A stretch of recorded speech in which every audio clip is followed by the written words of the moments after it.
Hi, everyone. It's very nice to see you all. Gita, thank you very much for being here from Hyderabad.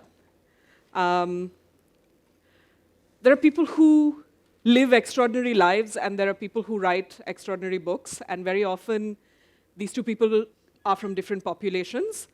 Um, Gita's is, I think I'm justified in saying, a rare case where those two streams have met. And I hope through this hour to introduce the book and the work that Gita has done to everyone in the audience and everyone who's listening to us who isn't in the hall. This is the book. It came out earlier this year. It is the product of an extraordinary life and a process that I hope Gita will tell us a little bit more about over the course of this conversation. So, how did you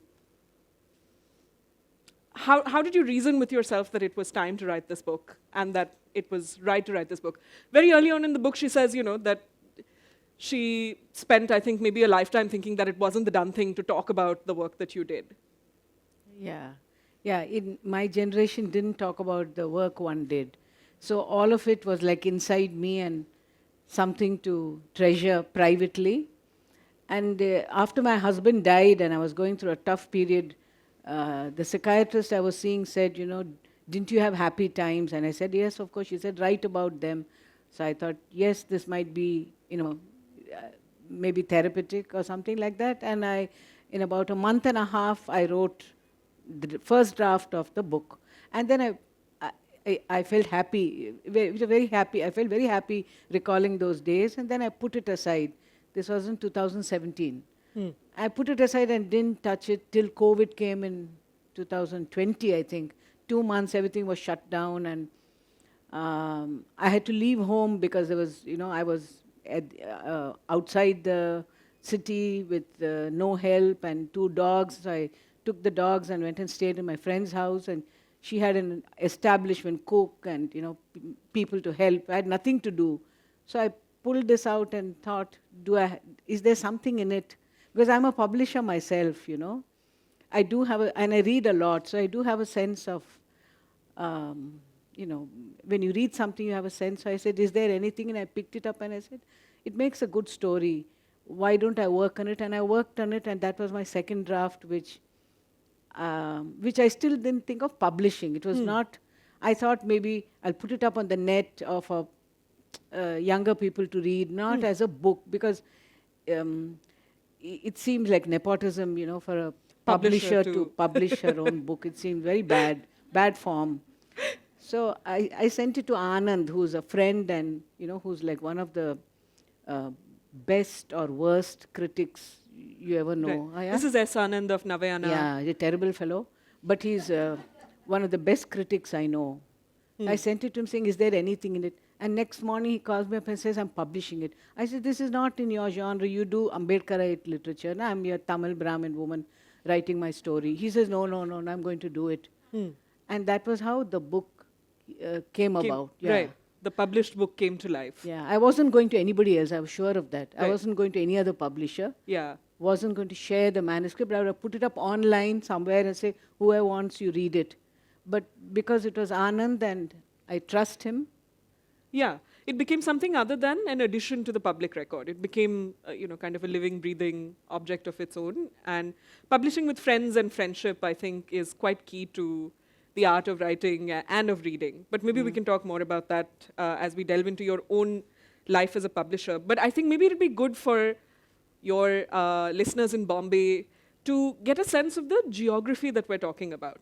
You are a Tamil Brahmin. Your family is from Kerala. You did spend some time in Bombay as a child, and you kind of grew up in other parts of Maharashtra. But a big part of your life and a big part of your story is rooted in Hyderabad and in Telangana. Can you tell us a little bit about how this came about? Yeah, my father was in the central government. So I landed up for my, I finished school in Hyderabad, though it was really in a central school, Kendriya Vidyalaya. What was Hyderabad like this is the 60s we're talking about, right? Late 60s. Hyderabad was laid back. It's a kind of for someone coming from Chennai, it's like a hill station because it's cool and it's a lot of trees and avenues because the Nizam laid it out really well. Yeah. It was a royal city till the Andhra settlers came and, chopped off everything and urbanized everything and destroyed the parks. Hyderabad was really a garden city, better than Bangalore in that way. And laid back in the sense that nobody attended classes. And everybody copied in the exams. I mean, there was mass copying, and I couldn't write because I couldn't copy. What were you studying? Oh, I finished school in 71. Right. And I joined 71 college. And I was horrified because nobody, and I came from Kendriya Vidyalaya, which is, it's not being part of Hyderabad. You could be anywhere in India if you're studying in a Kendriya Vidyalaya. So I came to Hyderabad, I was shocked. They had lost, a couple of years in the Telangana agitation. The Hyderabad people are the Telangana people, Hyderabad is part of Telangana. It was part of Andhra Pradesh, United Andhra Pradesh. Till recently, the state was bifurcated.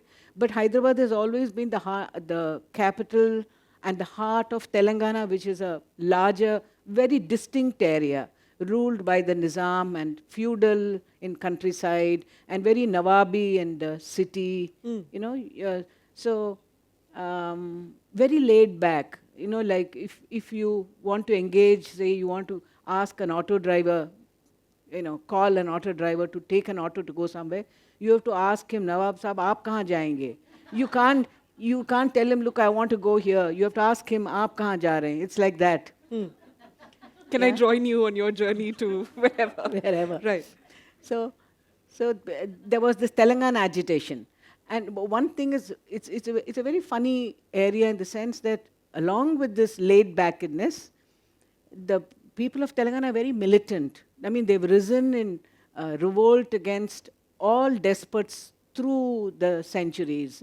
And not just risen in revolt, they've picked up stone, stick, spear, anything in arms to fight against their rulers when somebody has crossed a line. So this Telangana agitation was to drive out the Andhra settlers in 69. So they lost 2 years of college, school, everything. Right. So when I joined 71, nobody was studying anyway. They had lost 2 years, and anyway, everybody was in this agitational mode, collecting money for to drink or to smoke or whatever. Right. And the girls, most of the girls were there only as a stopgap till marriage. Of course. You're waiting till taken out of college to get married. So nobody wanted to study, and I thought, my God, what have I landed up in?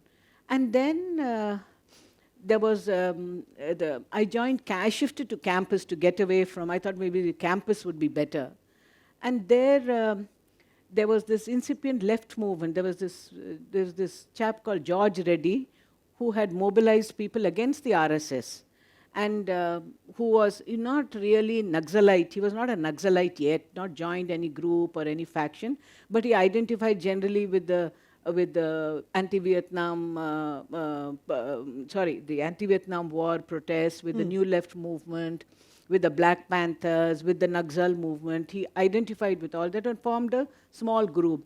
And he was killed by the RSS in April 1972. And that killing, it was a very small group, but because he was killed, the group sort of, expanded. The 10 or 20 friends that he had who were closely linked with him, reading that kind of literature, they sort of expanded into a big movement. And I was I was feminist at that time. Right. And feminists, considered like crazy, nutcases, she's a crazy woman kind of thing. And this group didn't think I was crazy. They sort of took me into their fold and went on with whatever I said. So these leftists saw feminism as an alliance to be struck. I don't know whether it's as complex as that, but they sort of But they said, adopted. you're one of us. Yeah, they're one of us. Right. And I thought, it doesn't matter who they are, but as long as I'm one of them, let's see what there is going. I mean, much better than what's going on in my house and in my neighborhood and with the other women. Yeah. I mean, let's see what this is like. Well, it was at your home, basically, it was you and your sisters, and you all were all going to get sort of good college degrees and maybe find nice jobs in banks, but more Not importantly, banks, we're all US, no? Everybody's sorry. sites are all the Yeah. US. And of course, a nice husband of your Brahmin caste. Nice is who- not necessary. Brahmin husband. A suitable husband. Suitable husband. Nice is what you make of it, you know. You got Yes, married, of course. you better live with it and you mold him. And by the time your children are old, Yeah. he'll get into, so you can cut him down to size. Yes. So it's only those 15, 20 years that you have to suffer a little bit. And I know Absolutely. you're born a woman, you have to suffer, no? So we're told over and over again. This, I think, one of the things that maybe even people who aren't clued into college politics in general or the politics of Telangana and Hyderabad can probably tell you is that there is something quite radical. There's always been something quite radical about university politics in Hyderabad, and part of that is left movements like the one that you're describing, and part of that is Ambedkarism and Ambedkarite movements, right? Which is something that has hugely impacted us over the last 8 years, as we've seen because of the uprisings at HCU after the killing of Rohit Vemula and so on. It's one of the interesting things about your memoir is being able to see how those two strands converge and diverge in your life. How do you make sense of that looking back? Did you find these two forces oppositional in your life? Both ways. Yeah. Oppositional and Sorry, it's a big convergent. question, but maybe we Yeah. can start. I mean, not there. Really, the Ambedkarite politics didn't come up front till after the Karamchedu massacre. That's 1985. Right. 1985, when the atmosphere in the two Telugu states was very left, and Dalit politics were very subdued. There were Ambedkar Yuvajan Sangams, and there was April 14th, and all of us attended, but very subdued, not upfront and not in your face, nothing. It was after 1985 when the Kamma landlords killed the Madiga laborers that for the first time, even the newspaper said, Kamma landlords kill Madiga laborers. Otherwise, it'd be landlords kill Harijans. You know, up till then, that was the language. Landlords kill Harijans, and landlords are like, you know, you excuse them by not giving the caste. You give the caste of these people. So, but for the first time, it was Kamma landlords kill because of the pressure from below. Right.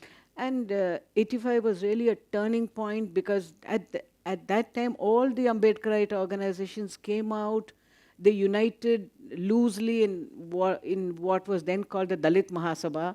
Of course, later on it split and had many factions. But Dalit Mahasabha at that time was really like one large organization. And all the left people supported this movement, I think maybe because of guilt, because of shame, or I don't know what. But the massacre itself was like something too huge for us to comprehend. 9 people were chased and knifed and killed, you know, knives stuck into their private parts. Women were raped. So it was something which, you know, Shook we your couldn't... Yeah, conscience. shook. Yeah. So what was, but how would you describe leftist politics before that? Was it just upper caste people fighting against each other?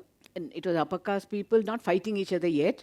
Upper caste people using Dalits as foot soldiers. I see. Dalits were always there, both in the Telangana movement of 1940s and in the later Telangana movement of 69 and the Naxal movement, but always as foot soldiers, never as leaders, and never was caste acknowledged as anything.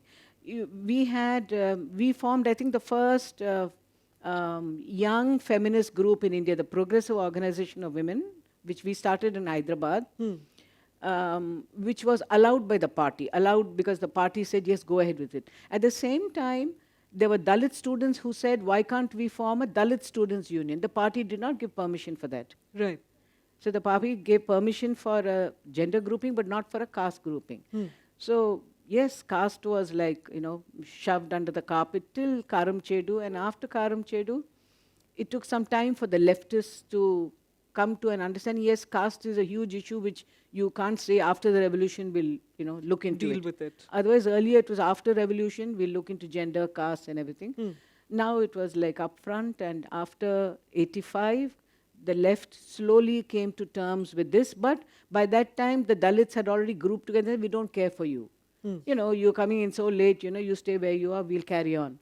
So after that, there's been a divergence. Right. And to some extent, not that they don't never join together, but it's a very uncomfortable meeting if there is. So since then, it's been like Right. acrimonious sometimes. But yeah. Right. Your own journey, of course, is not it. While you've lived through all of this, it takes kind of a different path itself, right?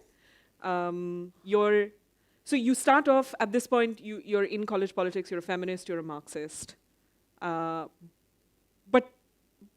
But something happens to keep you from being fully absorbed in the movement. And I joined the party. Right. I was in the party for maybe 4 years.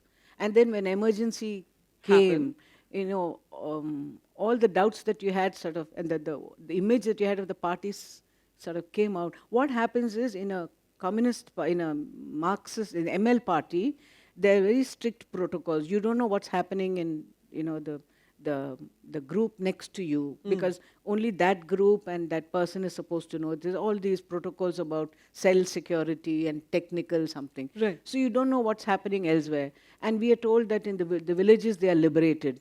And in the villages, the villagers are told that the campus is liberated, all these students are controlling everything. And in the emergency, what happened was that we met each other because all the shelters were lost. People were arrested, picked up, shot dead.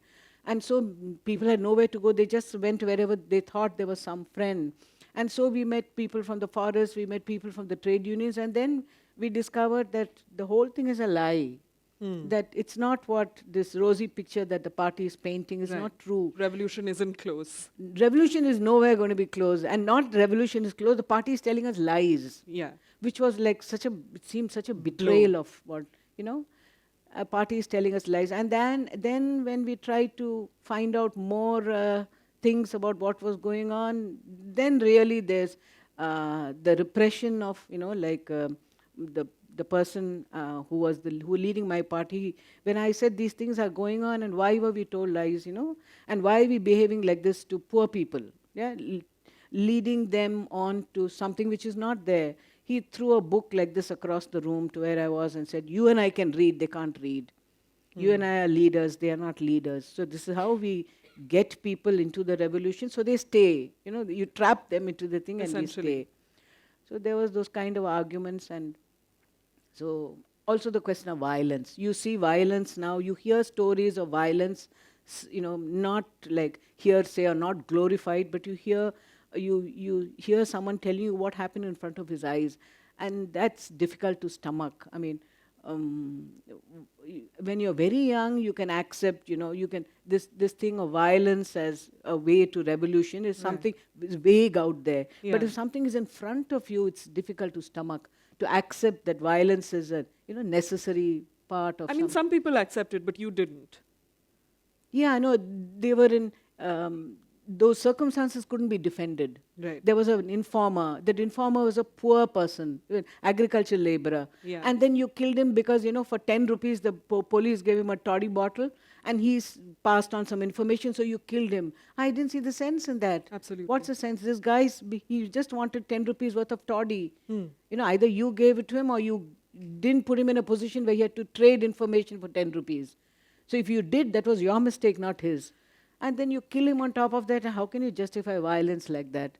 And then, they'd break knuckles and knees of people who inform or people who are likely to inform. So those people crawl around in villages as a living testimony of, to as inculcate fear, warning. Terror and fear among people, which is like terrible. If you have to inculcate terror among people, then what's the revolution bringing about? What's the revolution going to do? Really good question. How did your journey into rural Telangana begin then? Oh, much later, after you left the party, then went to Delhi, worked in Ghaziabad. Should we tell people a little bit about your time in Ghaziabad? By this time, you are with your husband, Cyril Reddy, right? Yeah. And the two of you decide to go to North India because... No, there's no place. We were underground in South in Hyderabad, no shelter, no money, no nothing. Party had kicked us out. On the one hand, party saying they'll shoot us down, then the police will also shoot you down. So we went to Delhi, went to Punjab, stayed there. Right. And we never knew when emergency was going to end. So we did our passed a 10th class in Punjabi, so that you have a new identity. You need a new identity, no? Right. How are we going to live in India otherwise? And then emergency was lifted, but even then one wasn't sure. The emergency days What your was tough. status was, yeah. She went to Ghaziabad and stayed, and then worked among the Balmikis. Asked who were the poorest communities. Right. Asked around, and people said the Balmikis are the poorest. So we stayed with them for about 2 years. This is not the Ghaziabad that, you know, people who've been to Delhi recently might be familiar with, because the city has extended into Yes. Ghaziabad now. This is very much rural UP at this point, rural right? UP, yes. And they were actually, they'd collect shit from all over Ghaziabad. But there was no storage in Ghaziabad. They'd collect shit in headloads, and then all the shit would be thrown in front of their own colony. So there was this hill of shit in front of the colony. So they had pigs to feed on the shit. And they made repeated trips into town to collect the headloads of shit. And since they were the poorest of the, I mean, it was difficult. That mountain of shit was difficult to sort of, stomach every day. But they accepted you and Cyril coming to live in their colony. You set up a school. Taught them English. They wanted to learn English. Right. I thought, what is this English? Because, like much reverse snobbery. You should learn why English? You should leave English and learn your own language better. And they said, no, you teach our children English. And so, okay, whatever they asked, so took them to hospitals to negotiate the health system. And then attended weddings all over Meerut, Hapur, even further on. Wherever there were Balmikis, we were shown off as these are our, their teachers and all. Maybe you also want these are some our English teachers. English teachers. So something like that. That was for 2.5 years. And then it was clear no revolution was coming from there either. We were going to remain, very much adored English teachers, but English teachers all your life. You weren't leading some kind of movement. No, they were very determined in what they wanted. English education, they were very aspirational. Good for them. Now looking back, now it seems good. It was a wise decision. But Gita, I should also pause here and say that it doesn't occur to me in your memoir, it doesn't seem like you go there with, the standard kind of upper caste, arrogant lefty sense that I'm going to lead these people to enlightenment. You and Cyril very much, as you write, went there and said, tell us how we can help you, and listened to them when they said, which seems great. This is also a period of time, you've been going through this for some years now, where you find a lot of your own habits changing, right? Stuff that, and maybe this is a time that you're examining deeper than ever, the kind of closed-mindedness we grow up with in upper caste households, and you give up that as you change your eating habits and the way you live, and so on, right? Well, that was when I married Cyril, because Cyril was so anti-Brahmin. Right. I mean, his parents suffered because of the caste issues. So he was like, every minute pointing out, this is because you're a Brahmin, this is because you're a Brahmin. And so that constant interrogation, fighting. Did you and Cyril marry because you all were good movement comrades? Was that the binding force? We were not in love with each other. But then looking at all, I had a choice. There were very few women. So I could choose whoever I wanted. Right. I had a choice. And then I thought, I wanted someone stable. Because you're going to make this revolution, and I'm giving up my life for revolution. So for revolution, better to have a stable person than someone who you're comfortable with. You don't want comfort, you want stability and, a sense of, this is what I'm going to do and I will do it, a resolution. And I thought this is the best guy for it. Yeah. So. It seems like a great reason, to be honest. I don't know why everybody's laughing. I actually think that's a... No, but actually, they say... If you're not marrying for wealth or, for caste privilege or whatever, then you might as well choose based on... But even among, it seems, animals or even among humans, it seems the female chooses the male as the best father for the offspring. Right. Yeah, I mean, I was not looking for best father, but I'm saying the kind of mindset I had at that time. Yeah. To partner in your ideas for the future. Yeah. So Cyril starts this process of changing your private kind of your privately more Brahminical side, and going to Ghaziabad changes that even further, right? Yes, absolutely. Because I ate pork all the time, and the pork was from the pigs. They ate the shit in front of me. Right. Yeah. There's a bit in the book where you talk about being concerned about what that tapeworm. Will I get tapeworm? That's right. Tapeworm. I used to worry, but then. But this is also, I think, this occurs, by the way, fairly early in the book. There's a lot more to go on, but this is also my sense of where it emerges most strongly, the sense of how you develop community and friendship, and how important that is in revolution, which is like love in some ways. And can we talk a little bit about that? Because to me, that stands in stark contrast with what you experience with birth family and with, kind of the more hierarchical ties. Yeah, because everybody else has conditions, and if you meet those conditions, they love you.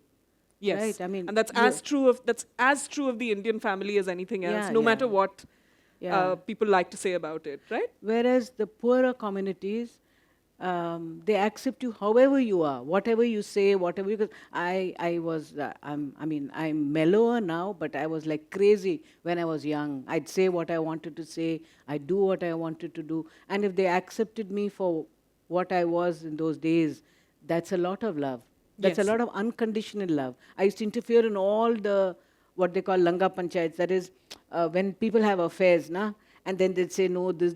I used to think those are called cup panchayats in some communities, right? Yeah. That's what I think people are familiar with. Yeah, there we call them langa panchayats, meaning things to do with sex. Yes. And so because their morality is stricter than ours, I would try to interfere, even though it's at some cost to myself, because you're supporting a loser morality, which is not good. But I'd interfere in all that. They tolerate all that.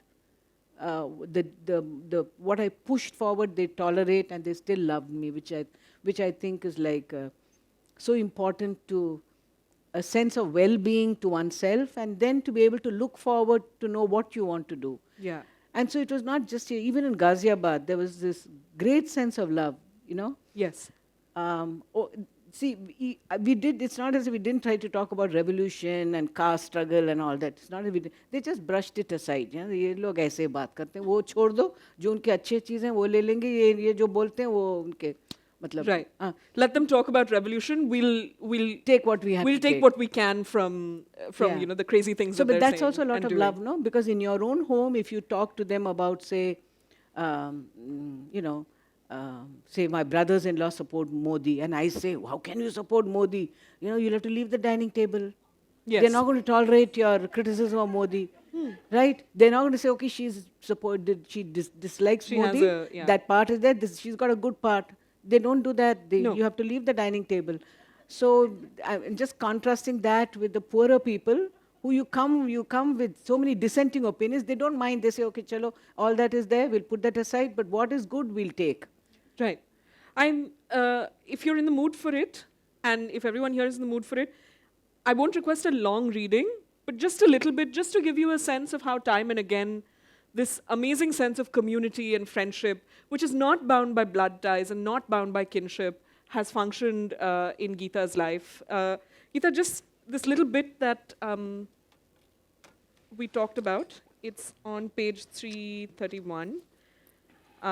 Sorry, we structured this conversation to, function as a kind of introduction to the book itself, because I assumed that many might not have had the chance to do that. I'd like, when this Ghaziabad thing, I had a launch at Delhi recently, and the entire Ghaziabad, whoever was left in Ghaziabad turned up at Press Club. Yeah, people whom you taught 30 years ago. Yeah. They refused to come inside. They said, ye hamare liye nahi hai. The Press Club is like, Yeah. But they all stood outside, and we talked outside, and they took photographs, and they all went. I saw some of those photographs on your Instagram. Actually, I think it's cool you have an Instagram. I thought maybe it's a little without context, but from after he left to turned away, if that's okay. Yeah, okay. Yeah? Yeah. This is about the struggle in one village in Ibrahimpatnam. The village is called Jabbargudam. Particularly difficult This is outside village. Hyderabad. Outside Hyderabad, yeah. About 40-50 kilometers outside Hyderabad. It's a particularly difficult village where the landlord was very powerful and the villagers were weak. We had a small meeting in Eliminadu, that's a village nearby, where we discussed what to do about the disputed land in Jabbargudam. Activists from several villages had gathered. The Jabbargudam villagers had ploughed and sown jowar, and the landlords had then brought about 200 men from the city to keep guard while his tractors ploughed over our seedlings. The landlord's men were planting castor. We sat late into the night, and when I urged that we get our ploughs and replant jowar, everybody shot down the idea. The landlords and their men had guns, and nobody wanted to get killed. Everyone was despondent. At midnight, I announced that I was going to the fields Anyway, I was tired of sitting there, and if anyone was brave enough, they could follow me. I got up and walked out. Everyone followed me. It was then that I became part of their decision making. I must have been able to judge their mood and how they would react. We cleared the castor crop at 2 a.m. It was cold, because July is often colder than the winter because the rains have cooled the land and the gusty winds are chilly. At dawn, we completed most of the work. With the rising sun came the landlords with their guns, jeeps, cars, and men. We heard the sound of 6 shots being fired. But for our large numbers, the people would have fled. People told me to hunker down among the shrubs because I would be targeted. I remember that no one was afraid for themselves. They only worried about me. It was a moment of total freedom. I was flying like a bird in the open skies, yet totally protected by the love of my people. I had no need to look out for myself. Everyone was watching my back. It was a beautiful moment, tense, so tense. The two sides faced each other for what felt like an eternity. We could clearly make out the men and their rifles a little over 100 yards in front of us in the foggy morning mist. Then the cars and jeeps and men slowly turned away. Yeah? Thank you. So you get a sense, right, of what I mean, both when I say that every page of this book is extraordinary, and of the extraordinary circumstances that Gita writes about, that she created for herself, that these communities in revolution helped create around her.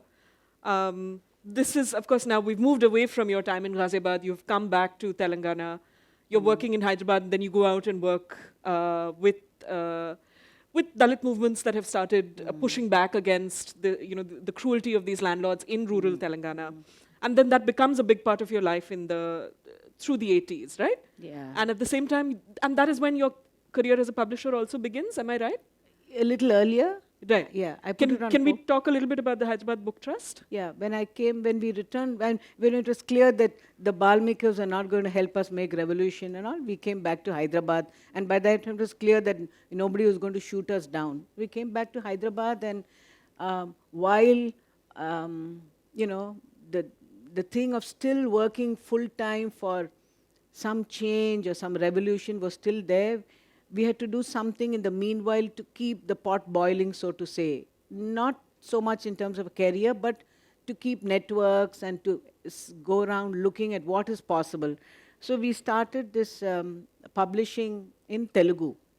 At that time, in the 40s, there was a lot of progressive publishing in Telugu, but later, after the 50s, this died down, and 80s when we started, there really wasn't much literature in Telugu. And we had felt in the party that one of the reasons why the party leaders could keep their, dictatorship alive was because people didn't have reading matter in Telugu. Nobody knew what happened with the Black Panthers. Nobody knew what happened with Vietnam. They only got these Mao sayings or Marx's, 11th Brumaire and some literature which is absolutely irrelevant to what's happening in India. So we thought it's important to bring out a broad, library of literature in Telugu, which the activists could read, and then that would help the left movement to sort of steady itself. So the Hyderabad Book Trust was conceived actually as some kind of publishing for left activists. So you see, there were so many thousands of left activists in Andhra that we could think of a publishing movement for them. And very soon it morphed into something else. It stopped being only something for the left, and it became into a really much more broader publishing thing, because we found that people were responding to us and saying, bring out more of this stuff. One of our first books was Roots by Alex Haley. We did that in Telugu. We did Vemanabad. You wrote to Alex Haley saying, hey, we want the rights to bring out your book, but we don't have the money to give you for it, and he said that's fine. Permission granted, he said. And that's it, permission granted, 2 words. And he wrote back to us. And so we had books of that kind. Then we did David Werner's Where There's No Doctor. We did Gordon Child's books. In all those first years, Gordon Child, E.H. Carr. So these were all really, I'd say, liberal literature, not really left as left. We didn't do any China books at all because we thought, China has sort of betrayed us in the revolution or whatever. And maybe the revolution itself has betrayed itself. Maybe it's better to keep away from this revolution which is constantly betraying us all the time. Yeah. So we avoided like overtly left or Marxist literature. We avoided because we thought, let's think out those issues. So the publishing was received very warmly by people in the Telugu states, and our publishing, the print order was 5,000, which is quite high for an Indian language thing. And a lot of the work was voluntary. People donated, and I mean, not really money. We didn't need money so much as services. People translated free of cost, edited free of cost, they drew for us free of cost, and they helped us market because we had to, there are really no bookshops as such. We went from town to town with these books, set up a table with Petromax lights and sat up all day till late in the evening selling those books. So everybody would gather, somebody would, while I went to have lunch, somebody would stand there. People would help in selling the books. So that way, it really took off and became a big thing at the end of 2 years. And then by the end of 4 years, I started getting this halo around my head. Oh my, she's doing such good work. Because very few women who'd go around like I did, carrying books and to places where there are no toilets. No toilets and villages and, and not letting go. I mean, I can sell a book to anyone, by the way. I mean, that's one of my talents. Yes. Anywhere you sit me in a bookshop. Well, when you've written an extraordinary one, it's easy, but... No. I'm very good at selling books because I'll figure out who you are, what kind of book you want, and I'll sell you that book. I can't let a person go without buying a book. Fantastic talent. Yeah? Yeah. So I was very successful in selling books, and then you start getting this halo around your head, and this, oh my, this Tamil woman from somewhere, she's come and she's serving us, and such a great woman. Then I thought, my God, this this is going to end up nowhere. Right. And it's not getting anywhere near revolution either, or any change, nothing, that old dream of doing something. So that's when I said, I'd like to go back to working in villages. And Cyril said, okay, you do whatever you want. We'll keep this afloat till you go, this publishing. Because he didn't think I'd last it long. He didn't think I'd last it all. Right, because rural life is, however hard your life has been so far, rural life is like next level hardship, right? Yeah. Which is also what you write about. Sorry, go on. Yeah, so he said, go ahead and we'll look after it. And there were people to look after it. So then that's where I went to... some of you may know of Paul Divakar, who's with this National Dalit Human Rights Network. He was in Ibrahimpatnam at that time, working in an NGO. So he said, come and stay with me. He was leaving for Chittoor, and he said, come and stay with me for a month, and you can, acclimatize yourself to what's around. And then the people I know, I'll introduce you to. So I stayed in his house, and his brother was, his younger brother was to leave for the States. And we went round on our cycles. He and his brother and I, 2 cycles with sleeping bags on the carrier, and we just cycled all our way through Ibrahimpatnam, stopping where we wanted, bought food, ate, just for me to know what a village was like. So that was how I got introduced to villages and learning what they say, understanding the dialect, because it's dialect. They don't speak standardized Telugu. It's a dialect which is, you have to get used to learn to understand and speak. And after that, I said, yes, this looks doable, I'll stay behind. And so that's how I started my work. And at that time, Cyril and his friends, Cyril had studied law. So they were looking at laws which can be implemented in favor of the poor. So there was something called Minimum Wages Act, and Bonded Labor Act a little later, but Minimum Wages Act stipulates a wage for any kind of work, piecework or daily wage work in India.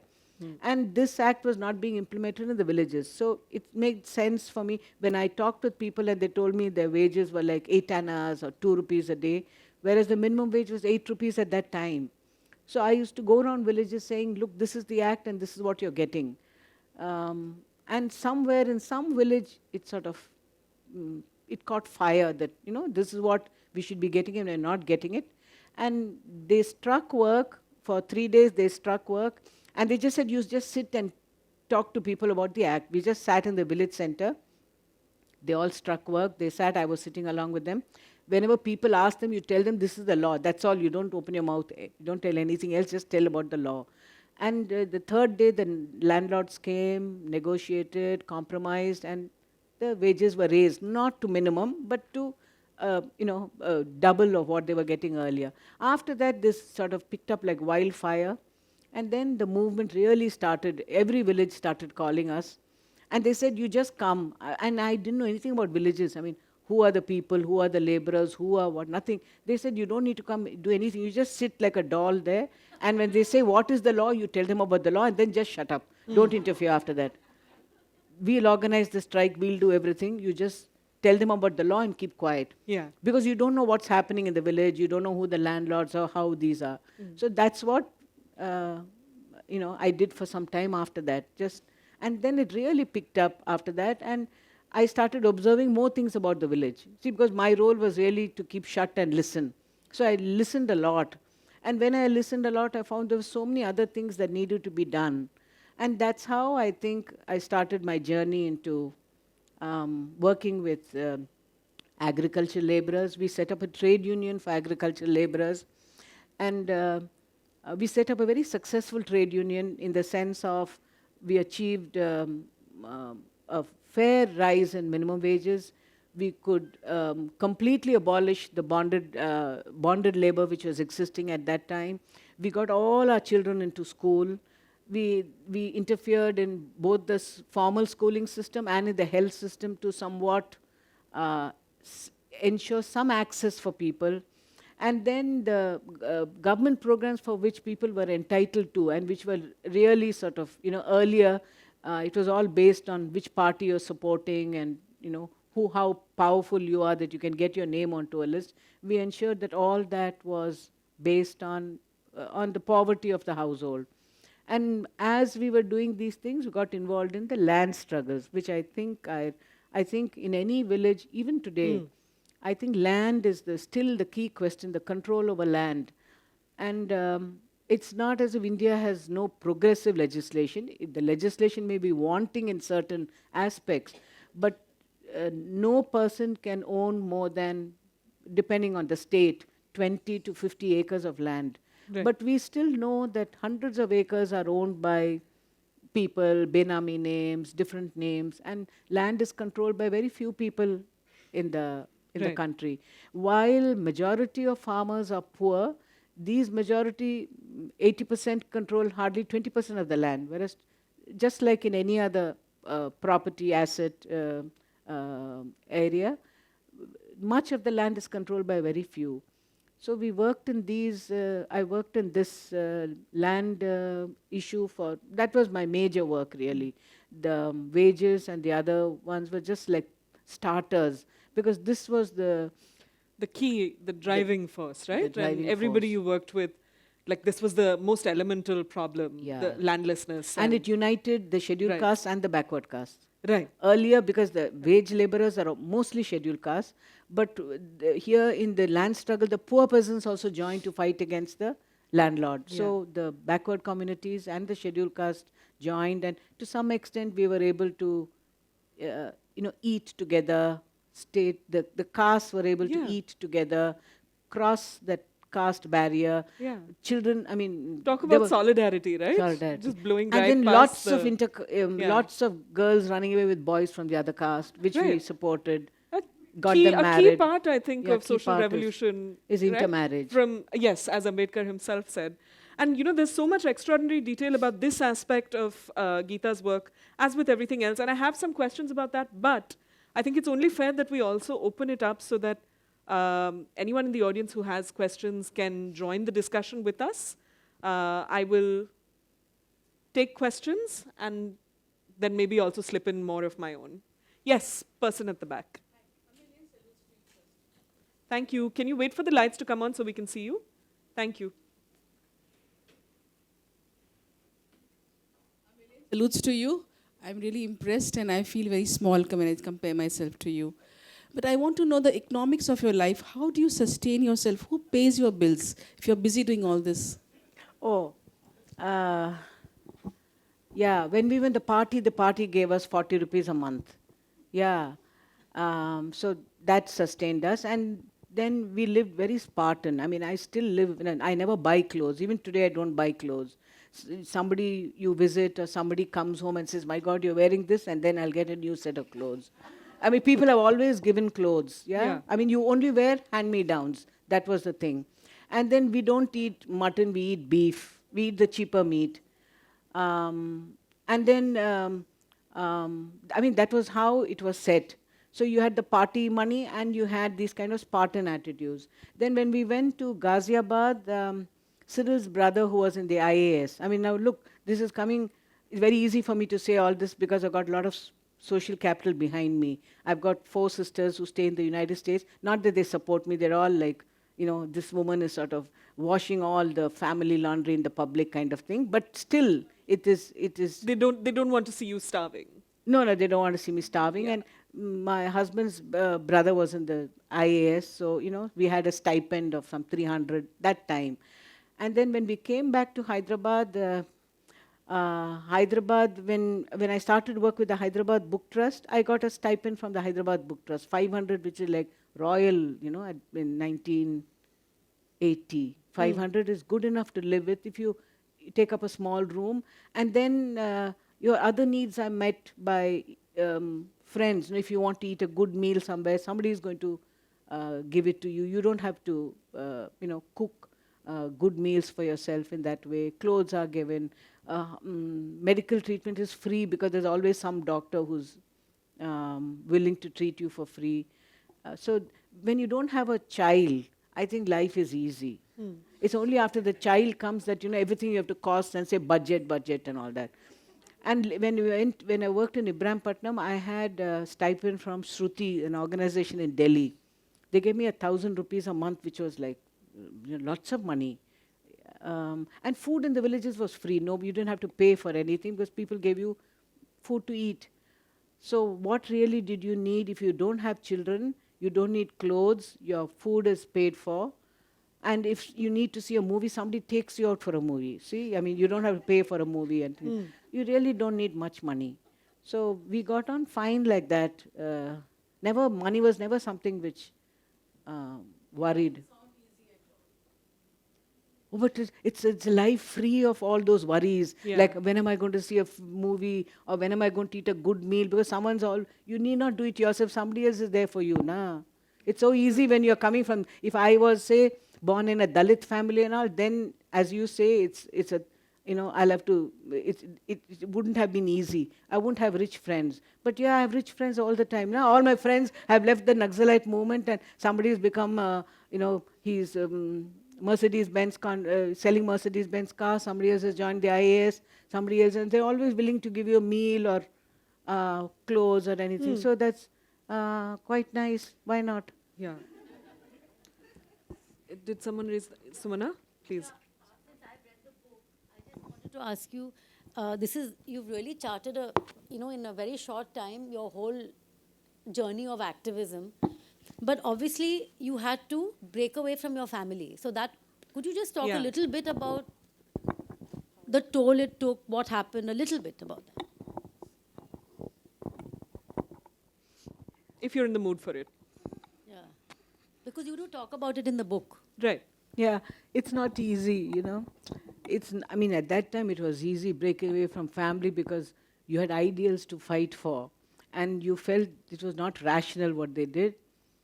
But now, you know, looking back, and then I see everybody with families. I don't have family in that way, right? So then, I mean, I'm never going to say that it's not worth it or is anything, but it takes a toll. When you're older and when you need family around you and don't have family. But at that time, because they were also very cruel, they put me through shock treatment and they were very abusive. Not beating in that sense, but abusive. So whatever I did in retaliation seemed, you know, whatever they did, I just gave it back to them. But I think it took a toll, both of them and me. And writing the book was, it's after writing the book that now I've started becoming close to them. It's very funny because during COVID, I started talking to my sisters again. I mean, I think in COVID, family, they call you, how are you? Are you dying, not dying? Did you get COVID? Do you have not oxygen? COVID? Which was the big question. Yeah.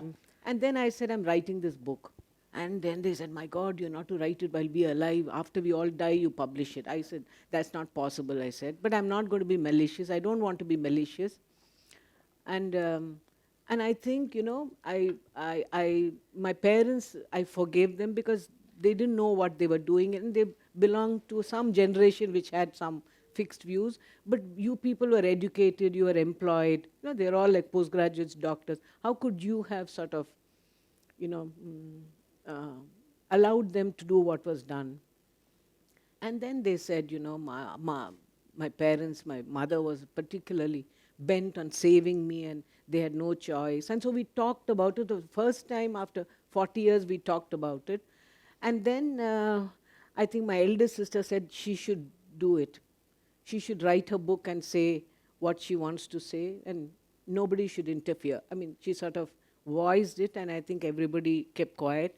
But none of them have told me after they've, I think they've read the book, but none of my sisters have told me what they think after reading. One sister trolls me all the time. She stays in US and she's got a Korean son-in-law and a Jewish daughter-in-law. I mean, much liberal Right. Brahmin there, but she writes saying, she killed my father, she destroyed my family, she destroyed my life. So the Brahminism is all like so coming out there. She's writing openly, one sister, and the rest of them are very unhappy that she's washing dirty laundry again. But surprising thing is, my nieces and nephews, whom I've never met, they are reading the book and now they're all connecting to me and saying, we didn't know about this. We didn't know that our family was so terrible. And we want to know more about India. We didn't know about this India at all. Their India was, maybe the Margari Masam and the silk saris and whatever. And then the nephews and nieces have married into white or black families, or, Right. totally American liberal. So they are connecting back to me. And one family is actually coming to visit me in December. I don't know how it's going to turn out because it's, New territory. This is, it's... So it may be that maybe this book is maybe, acting as a bridge. Okay, sorry. Let me cut you off there with moderator's privilege, Sumana, and say that violence is a big part of this book because you might imagine that the life of a revolutionary does involve physical danger and violence, and yet the bits that stick in your mind the most, which is why Sumana's question also rose, is the most intimate kind of violence, which is what Gita faces from this Brahminical family, the family order, the social order. And I think the thing that hits us most as readers, maybe this is also true of you, Sumana, because it's true of me, is because this isn't unusual and it lays bare, the kind of violence and emotional impoverishment at the heart of loving Indian families, whose love is, as you said at the start of this session, incredibly conditional, and which depends on stories like Gita's being hidden, from the nieces and nephews who think that India is about silk saris or whatever, and not about getting to make hard choices and living difficult lives. Sorry. Should we give someone else a chance to maybe question or comment? Yes, there's. Right side, you're really not showing up, huh? Okay, that's our last question. Please. Gita, I would like to congratulate on your book, and it sounded very moving, and I'm inspired to read. Yes, please buy it and read it. Yes, definitely. I would like to raise a question, not just on your book, because I've been into this whole corporate world with the women, and also see the darker side a lot.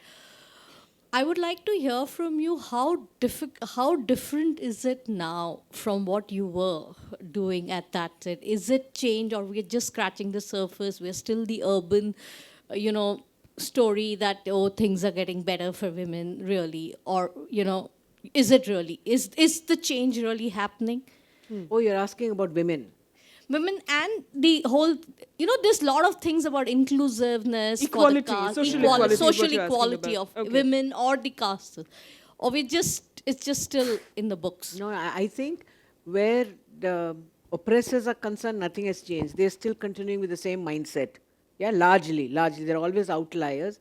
But where the marginalized themselves are concerned, where women are concerned, where Dalits are concerned, now people are organizing, they're outspoken, they're vocal, and there's a critical mass out there willing to fight for other people. If in some institution, some woman is harassed, or some Dalit is harassed, there's a group willing to fight for her. So in that way, some things have changed. That is, the people themselves are speaking out. But I think the oppressor's mindset, no, I don't think men have changed very much, because they can still, but they are complaining of not getting women to marry. Because they're saying, heard. yeah, the men are saying we're not getting the women they want. Yeah. It's not a man's world any longer. And landlords are complaining they don't get labor. Yes. Employees are saying they don't get labor. People say maids are talking back. All that things, which I think is very good. But It's the least. yeah, but so Yeah. maybe a little more talking back like this, and the mindsets will change, and they will think, we. Yeah. Some- Do you still believe that there's no place for violence in? Sorry, that's not. Yeah, no, I have no issue. Maybe I've misrepresented that. No, there's no place Sorry, for give violence. us 2 more minutes, please. There's no violence, no place for violence in the sense of organized violence. I think that any incident of, the ML violence, Naxalite violence, I think is not justified. But people's violence, unorganized violence, spontaneous violence, I don't think you can, criminalize it, yeah, right? yeah, you can't criminalize it. So the police have killed one of the people, and the villagers go to the police station and burn it down or beat one policeman to death. I mean, well, that's accepted collateral damage, if you ask me. But violence as a means to an end, I think, I don't know about the philosophy of the thing, but one thing I'm sure, the state is too powerful. So you can't play with the state any longer like you could 30, 40 years back and, call it on and say, okay, we take you on and we're going to do this and do that. The state is far more powerful now. And technologically also, the instruments that they have to, drones or whatever they have, satellite imaging, you can't hide in the jungles, Yeah, you can't hide surveillance anywhere. in your devices. That's right. devices. So I don't think you can fight the state in that fashion. So which means you have to have far more mass support, and you have to depend far less on any kind of armed thing. Right. So it makes sense to expand the mass, the people's support. Yes. Gita, thank you very much, and over to you. She had something.